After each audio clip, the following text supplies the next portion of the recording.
Hi, and welcome to another episode of Celebrating Small Family Businesses. Today we are celebrating Hesron and Karla Gomez of AJS Quality Construction. Hi guys, how are you today? Hello. Good, good. Good. Thank Thanks, you. thanks for having us. Welcome to the show. Thanks, Connie. Sometimes we call ourselves the John and Connie show because you never know what's going to come out of our mouths. We are here to celebrate small family businesses because that's where we both come from, and you know there's a soft spot in our hearts. So you guys are working together in a family business. Tell us the story. How did you get started? So technically, we got started at the end of 2018. Carla's from where are you from? From Mexico, from the center of Mexico, from a state called Michoacán. So she's from Michoacán, Mexico. I'm originally from the LA area in Southern California. We both moved to the Central Texas area. Well, we got married here, so this is 2010.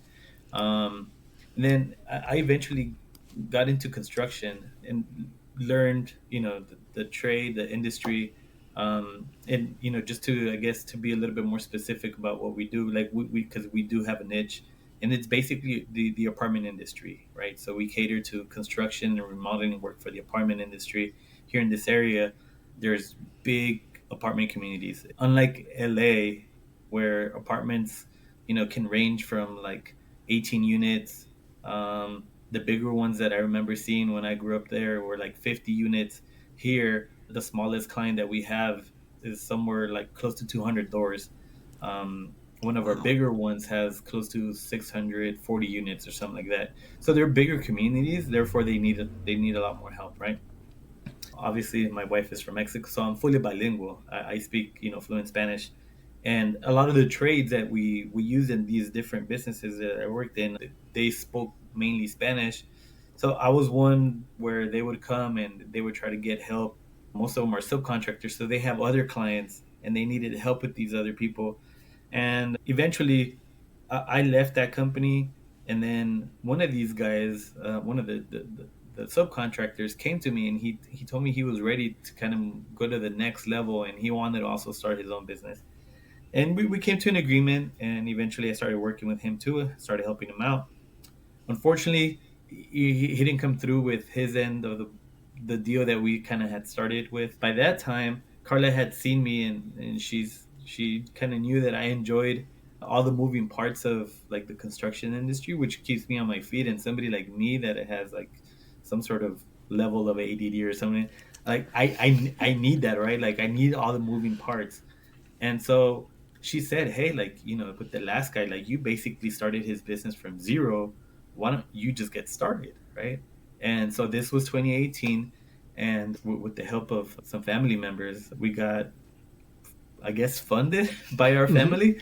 Mm-hmm. They loaned us some money to help us get on our feet. And thank God, like, yeah, within like short period of time, like, you know, things got started. So that was 2018. Now it's 2024. We're getting close to that 6 year mark, and I thank God first of all, and then like obviously I have a big support here next to me. So I would say big support, inspiration, driver. yeah, Were you guys married? And had you been together a while before you started the business? yeah. So it was 8 years when we started the business that we had been married. Yeah. Okay. So 2018, we had just had our third child. Wow. And so we have three kids. That's where we stopped, and she had just been born. So it was It was tough in the yeah. Yeah. beginning. Yeah. Yeah. I mean, scary for her. Like I'm really conservative. He's like, let's do it. And I'm like, oh, let me see the numbers first. But I think it's a good combination because he has to drive and I'm like, not that much, not that much. Wait, let's see this, let's see. Mm-hmm. And ultimately, we just think it's God, Mm-hmm. who is allowing this thing to go. And yeah, it's just we move como la vida Oh, yeah. So we just we just keep tugging at it, right? And it things keep working out, right? So Yeah. yeah. You keep, you try. You just keep testing, trying new things. Yep. At some point, you made it sounds like you made a leap, but your beginnings, if I heard correctly, it was very organic. Like you saw a need, people were coming to you saying, "Hey, I need help with this and help with that," and we can really relate to that. We live here in Tampa, Florida. I know you guys are in Austin, Texas. I want to say that for our listeners. So you're not that far from the Mexican border, and there's a large Hispanic community in your state. Same here. Tampa is heavily Hispanic Our and whole Cuban. street is. We're the only ones. We say we're the only native English speakers in the neighborhood. I don't know if that's true or not, but yeah, there's a guy down the street that lived here 30 years, and he speaks very little English. He doesn't need to. But same thing, the trades, there are people that struggle because they don't speak English, and when they need to interface or do business in English, then it becomes a challenge. So Hezron, were you translating or helping them negotiate, or what kind of help was that you were providing? Yeah, so a lot of the help that they started coming to me for, and this kind of started like a little side business too for a while, was that they needed help with creating like formal estimates for other clients that they had, and also for like invoicing and like more like the technical admin kind of side of business when they start growing, right? Because they're really good trades, so they're really good at what they do, but when it comes to the admin stuff and the business side of things, that's where they need a lot of the help. Yeah. So common. People, they do what they do. They love something they start, and then all of a sudden they have to start wearing 10 hats, right? and stuff they weren't trained to do. Karla, what you mentioned the numbers. You said, show me the numbers. So what is do you come from a financial background? I actually studied law in Mexico. I'm a lawyer, and but being in Mexico, in this country that is not as, how to say it, we don't have over there, we don't have that much all the time, right? And I grew up just like counting my pesos, my money, and just learning how to budget. Yes, and I always had budget everything. And when I came and married to Hezron, he was like, let's buy this, I want to do this. And I was like, do we have the money? No, we have credit card. In Mexico, I was used to, if I have the money, I buy it. If I don't have the money, I'm not buying anything, because I'm not gonna create debt for luxury things that they are not. That they are not important, essential to live. So and that we've been not fighting, but that's talking a lot about. Yeah, that's one of the like the little it's not even really a struggle. It was a learning curve for me, right? It was a learning curve for me, but obviously I see the benefit, right? Like so being able to sleep every night just at peace, because we have close to like non-existent debt other than like the mortgage on the house or whatever, one of the cars. Yeah. And it's like it's so you don't need free like that's part of being an American. It's like freedom is a big thing, and but a lot of people are bounded by debt, and so she's one of the ones that came with this mentality of not that we don't want it, or it's just not priority right now, like let's figure out how we can get to it. Mm-hmm. And so that was a good thing. So going back to your question though, like, so she doesn't come from a financial background, but that's where she best fit. So she does the books for the business. But that was an accident too, because Hezron was having this girl that was helping him, and she just left, or what happened? And he's like, I need help, and it's a small company, but it's a lot of work to run in like well, because we are small, but we like to do things well. So I saw him struggling with everything, and I was like, "Oh, okay, let me see if I can figure this out." And I'm learning. Sometimes I spend like 4, 5, 6 hours trying to figure out where to put my expenses, or but yeah, just, I feel your I'm, pain. we're I'm the really same way. learning. Yeah. But that's the best learning in many cases, because when you do, you have a very sure purpose of the reason you're wanting to figure this out, and then you work through it. It's a struggle, but then you know it, and you've earned that, and you don't forget it then, right? Yeah, yeah, and for me, this is not that easy too, because it's another language. Mm-hmm. And what, like 12 years ago, I spoke zero English. Even though Wow. I studied university and I graduated as a lawyer, I never had the Opportunity? necessity Necessity. There you Yeah. go. of Uh-huh. studying English. And Mm-hmm. I came here, and in this area, nobody spoke Spanish, so I gotta learn like No. now. Yes. Big Yeah. surprise. Wow. that's amazing. Well, so Karla, you're the chief financial officer. That's what I hear. Yeah. Right.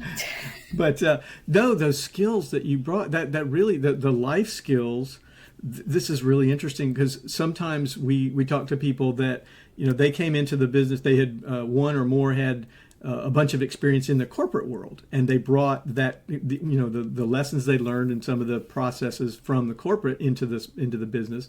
And in your case, you brought some powerful life skills in terms of survival, managing budget, living within your means, And language difficulty. and Wow. the business wisdom of that is you only use debt to grow the business. The debt has to generate a return. You don't borrow money for payroll or something. You borrow money for equipment that's going to earn you more money, right? Yeah. That's brilliant. It's been invaluable to have her as my business partner, and people talking about bootstrapping, right? Like that's what we did basically. Right. Yeah, and sometimes I can see in Hezron this face still like, but I wanna do this, and I'm like, but okay, come here, let's see. Look, can we do that? Well, no, but it's not gonna be a pain. Yeah, but we don't need it. We don't need it. And yeah, Mm-hmm. and it's been just learning, and trusting, trusting in the process that if we do things good, everything's gonna be okay, and that happen all the time. Yes, yes. Trusting each other and trusting the process. What do you know now that you wish you had known when you started this business? That's a hard question. That things change sometimes, right? You got to be open minded to be able to pivot, even if it's not like necessarily like from one industry to the next, but like the way that we do things sometimes, So right now we're kind of going through that right now, where because we cater to the apartment industry. Before, I used to be able to just knock on a door, right, arrive at a property, speak to the manager, and create some rapport, and hopefully they give us a shot to be able to do something small for them, and then work our way up, right? Well, now it seems like the industry's changing, where most of the management companies that we work with are creating what they're calling regional construction managing positions. So they're the ones that are handling all the construction needs of the apartment complexes that they manage. So now it's not as easy as like knocking on the door, talking to the manager, because now it's kind of getting out of her hands, and it's all concentrated within these positions. So if we don't get to meet these people and create the rapport with them and the relationships with them, then we're missing the work, and so that's been a little bit of a challenge. But again, it's just we're trying to see how we can grow, with this new challenge. And are those people that are doing that management typically non-local? Are they out of state? So No, most of the time they're local, because we work with some pretty big management companies in the area. They usually have somebody local. We run into like one or two companies where, yeah, they're, we're in Austin, so these regional positions, they come from like Dallas, so that's like 3 hours away, and they'll be here maybe once a month or something like that. Those get really difficult, right? Because when they're here, they're usually trying to do something within their properties, and it's like, you can't invite them necessarily for lunch because they're getting pulled a million different ways. So yeah.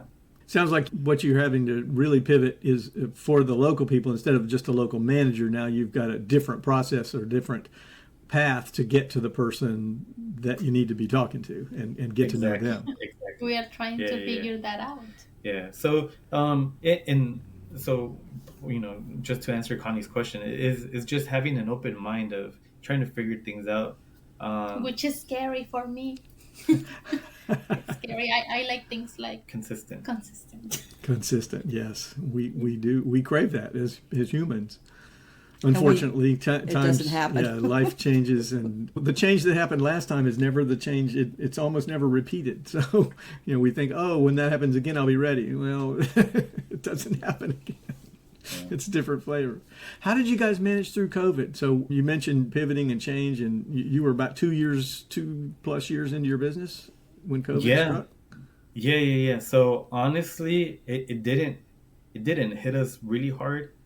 I guess, thank God we were like in the right industry actually, because the management companies started relying heavily on vendors like us to be able to do things that they couldn't do because of policies, right? Like a lot of the maintenance personnel on site couldn't go into the units because the person might have had COVID, or the maintenance guy had COVID, or vice versa.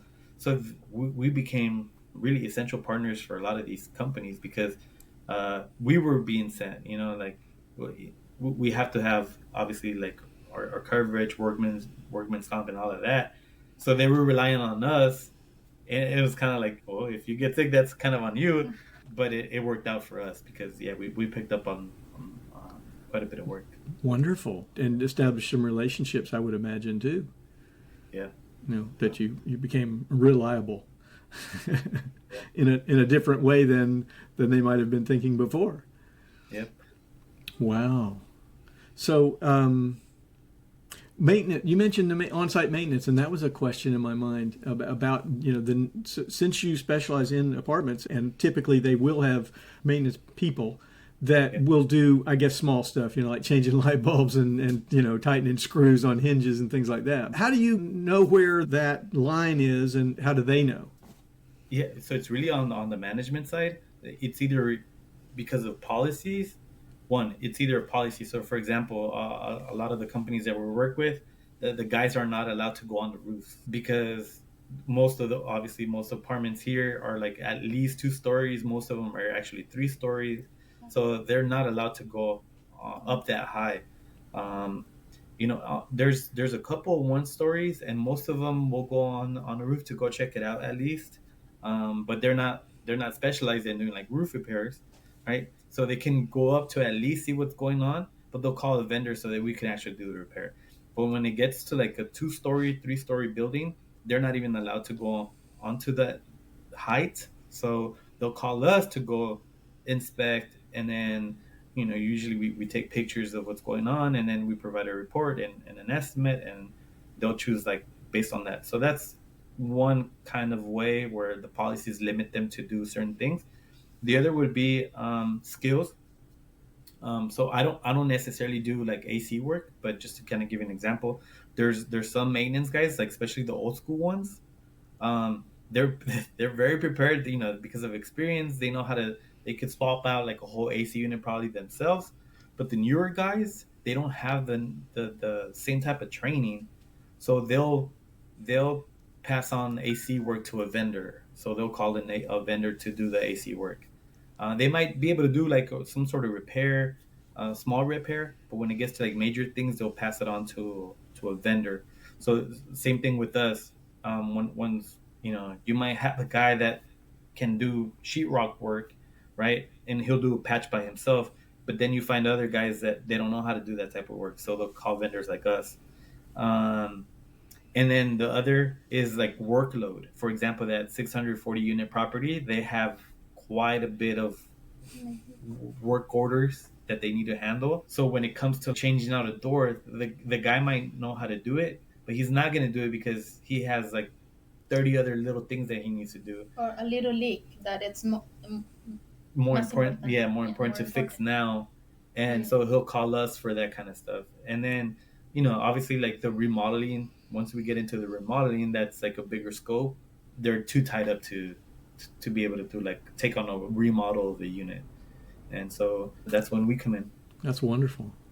That's wonderful. What's your goal? What's next for you guys? Where do you see the company going in 5 years? That's a very interesting question. So one of the things is like, remember how I mentioned that the whole helping the subs out kind of started like a little side business or whatever. There's no entrepreneurs in my immediate family. I'm the first one. Since going on my own, like, well, I've kind of always spoken about like some sort of business, and we got our feet wet with AJS. And then for me, it was like, okay, this just proved to me that, like you've heard Karla say many times, and this is like, we live by this, is if we're doing our best in everything, customer service, the quality of the work, even internal stuff, like always doing our best, things are always going to work out. And so that's been our motto. And so we started a side business where we were helping other Hispanic folk register their business, create their logos, like doing all that side of stuff. We had to put that on pause for a little bit because we had some family things that we really needed to kind of get back on, just taking care of AJS because that's the big bread provider, and taking care of our family, right? But my mind is always kind of like the wheels are always spinning, right? And so like I got certified as a life coach about almost 2 years ago, and that's kind of like a very hard, like a passion kind of type of business that I eventually want to start. But as far as like AJS, I want to be able to get AJS to the point where it's almost running on its own, so that I can do that more like that passion kind of project, right? And see where that can go. I don't want to let AJS go because, so just I guess for the record, AJS, these are the initials for our kids. I was going to ask what that was for. Cool. Yeah. So a lot of people call us AJs, and you asked me for my name, right? Like just to make sure you were pronouncing it right, which we were. It's Hezron. Mm-hmm. But like when people see my name, they mess it up all the time, and I'm kind of already used to it. So when people say AJS, I don't even correct them. Like I'm so used to like people getting my name wrong, where it's like, okay, whatever, close enough, right? But it's actually AJS because it's our kids' initials. Cool. So it's really a family project, and it's been a blessing, such a big blessing that that we want to get it to the point where hopefully we can develop other people where they're helping us run the business, and one way or another we're still going to be involved.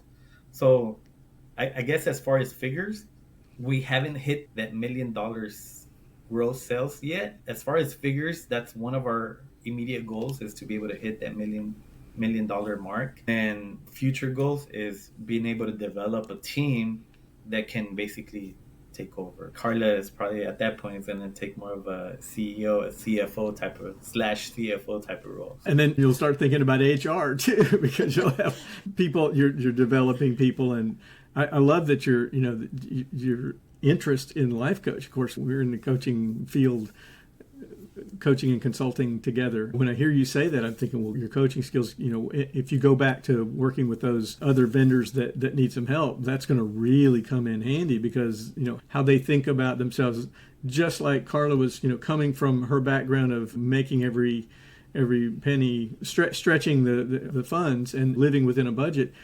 That's a way of thinking, right? It's an approach to life. And at some point, if you guys are making $10 million a year in your business, and there's money flowing, and now you got to look for where to invest it. Well, that mindset of stretching every penny could then become, not as functional as it has been up to this point. It might have to shift. And we all, in our businesses, as they grow, we have to shift and adapt to the new conditions. So, you sound like really well positioned for that. And, I've always been, since I was like 18, I kind of started dabbling with like personal growth kind of material, so like Jim Rohn's been a huge influence in my life.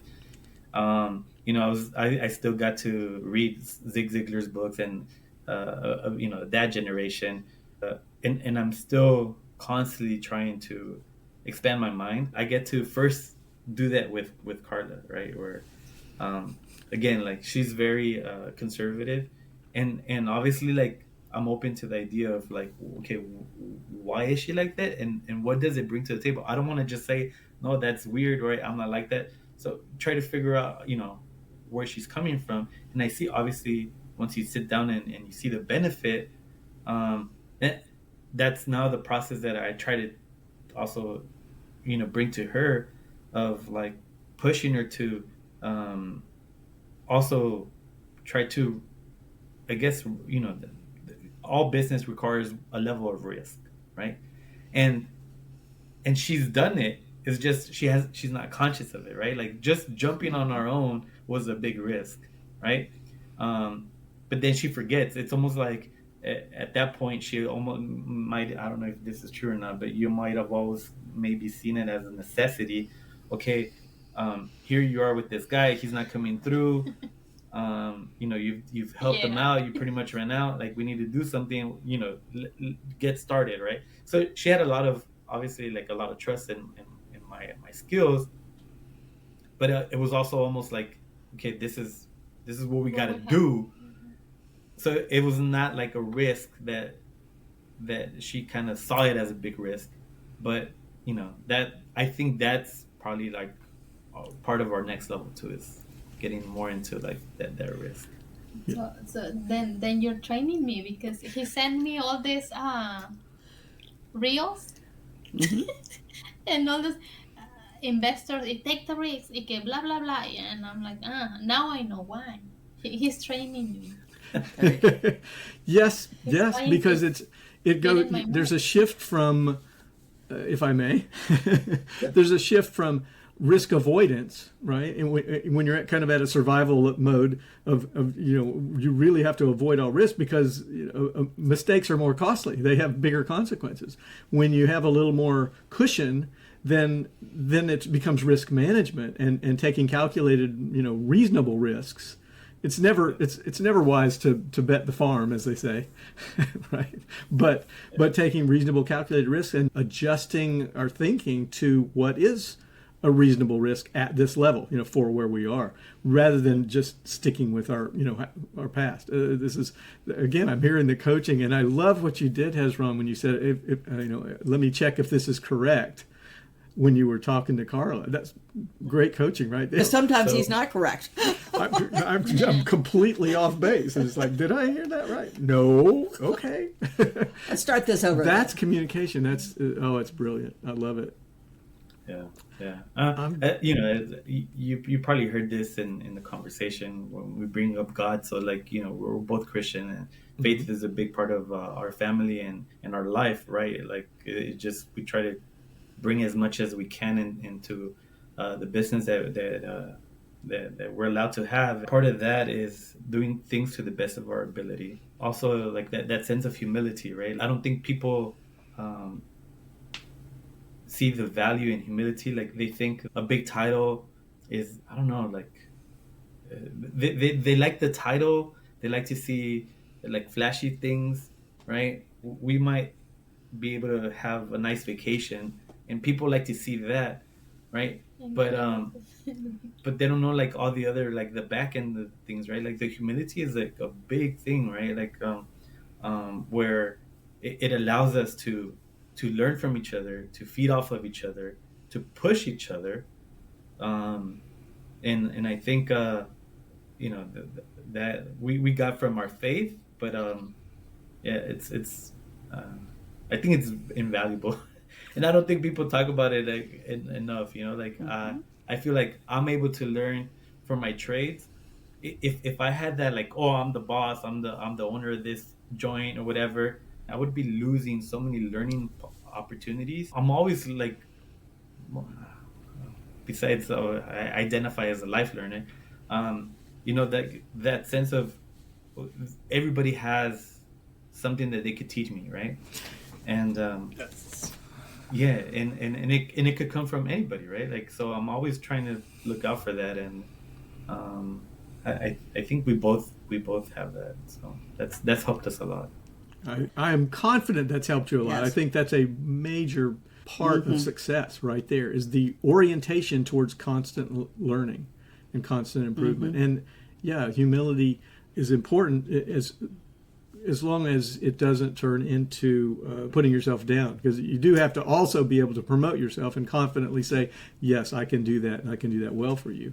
But that not thinking of yourself as better than others. And then, yes, what can I learn from this person? Because A 2-year-old is just as wise as an 80-year-old sometimes. Yeah. In listening.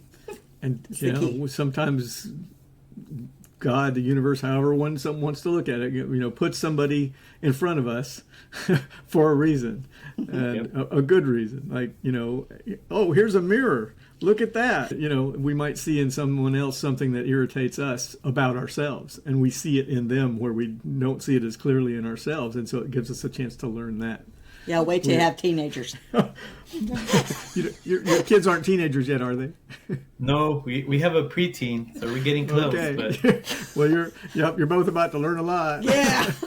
That's a whole new world. I said, when we became parents, I said when we had teenagers, we got really stupid for a few years. Meaning they didn't think, when they got to, be teenagers, they thought they knew so much and we knew so little. And then, a few years later, okay. And it's also fun to seeing one of ours that has children of his own to hear what we said coming out of his mouth. And we could even see his eyes rolling, going, ah. Yeah. One of the beautiful I catch things. myself saying stuff that my dad's. Sure. Yeah. But that's what you heard, and that's what you're going to say. Yeah. Oh, yes. Yep, that's life. That is life. Since we talked about the kids, and you said you kind of want to set the company up. I think I heard you say, correct me if I'm wrong, that you want to set the company up so that it's there for them if they want it. So it's there as an asset for them, or what? Yeah, eventually, we've talked about this.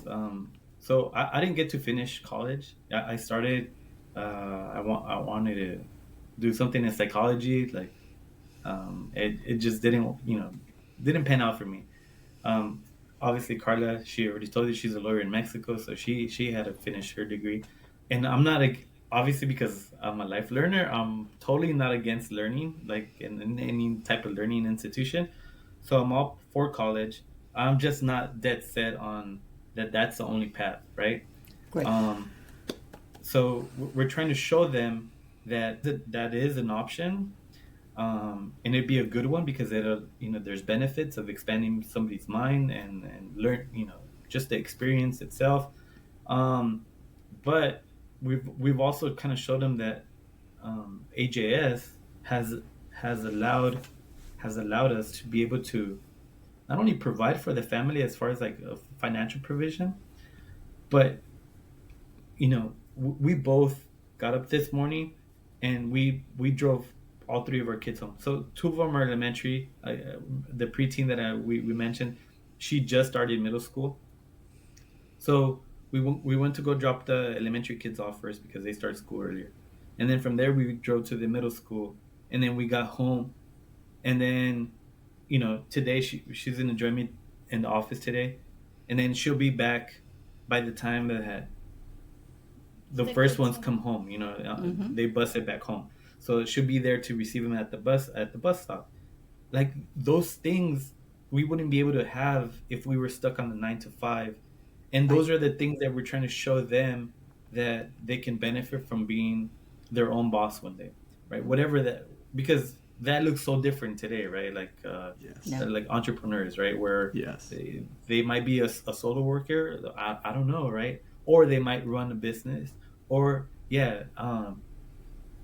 who said that they wanted to run AJS? Normally. Oh no, Judah said, I'm gonna take over AJS. So Judah, the J, right? He's so it's two girls, Amaris, Judah, and Sophie. And Judah, one day he said he's gonna take over AJS, and I told him, like, you might, so the possibility is there. And if we were to do that, John, it's not necessarily a goal, but I see it as, if it gets to that point, that means that we did something really good, Exactly. right? You already have. The key word that you just said that I heard was possibility. In my generation, there were so many family businesses that there was a huge expectation. It hung over me like a weight, like a sentence that it was expected, and there was pressure, and there was guilt, and for kids to see it as a possibility, one possibility of many, is a huge gift, and just that you're already thinking that way, it's wonderful. I can't think of a better place to to wrap up this. That right there is a huge lesson for other family businesses. So you guys, any last words of wisdom? I think it's just that, like, one of the big benefits of being in business together is that, one, like, it's reminding us of the purpose of the business. It's to serve our family, right? So we're not trying to be slaves of the business, but we're trying to do something or create something really good that can always benefit the family, right? And one thing that we were just talking about is with that possibility of even maybe one day one of the kids taking over, if that's what they choose, right? It's given us the freedom of always having family as a priority. I think it should be, right? And sometimes 9 to 5s, you'd want to. I mean, what parent wouldn't want to do things with their kids and be at school whenever they want you to be there, and just sometimes it's not possible, right? And even in business, we run across it, but one of us is always able to be there, which is great. As far as our relationship, this might not work for some. For us, it works perfectly, where we both know where we're at, right? Like in business, in life, because it's kind of all interweaved, at least for us right now, and that's important for us, just to have peace of mind, feel that reassurance of, I know my wife is okay, she knows her husband's okay. Like, for example, she'll know how, like, what kind of, like, my day looks like. So if she knows I'm, like, on the other side of town, like, she's not gonna try to ask me to do, like, the impossible of coming way across traffic or whatever to try to be there for the kids or whatever. She knows that she's gonna take on that responsibility for today. But if she knows I'm just going to the office, we have an office that's about 15-20 minutes from the house. At that point, she can count on me for helping or being a backup for the kids, right? So that kind of the logistical part of being parents. This has been like that part of that blessing for us, So Huge. Karla, anything to add to that? Yeah, no, well, just that it's amazing working for yourself and be able to stay with your kids. I'm a really protective mom. I want to serve them their foods because I don't know if they eat at school, so I make sure they are eating well. I just like being with them because they're grown, and having a business, it permits that, and I'm just happy because of that. Because it's what I told Hezron sometimes. If it was me in Mexico in this time, I wouldn't be able to see my kids because being a lawyer, it's a very absorbing work, and I'm better here, and I'm grateful for that. Outstanding. Fabulous. So if people want to find you, if people hear this and want to connect with you, is the best way to connect with you through your website? Yeah, that'd be probably the easiest way. They Okay. could always reach out to us through the website. We'll, So we'll put that in the show notes. But it's AJSQualityConstruction.com. Correct. Yeah, all spelled out. Okay, in Austin, Texas. Interestingly, 2 interviews ago, we were talking to 2 cousins who have a business together. Childcare. In helping the directors of childcare centers get certified and how to run childcare centers and all that. Very, very different from what you're doing, but it is very interesting to hear their story.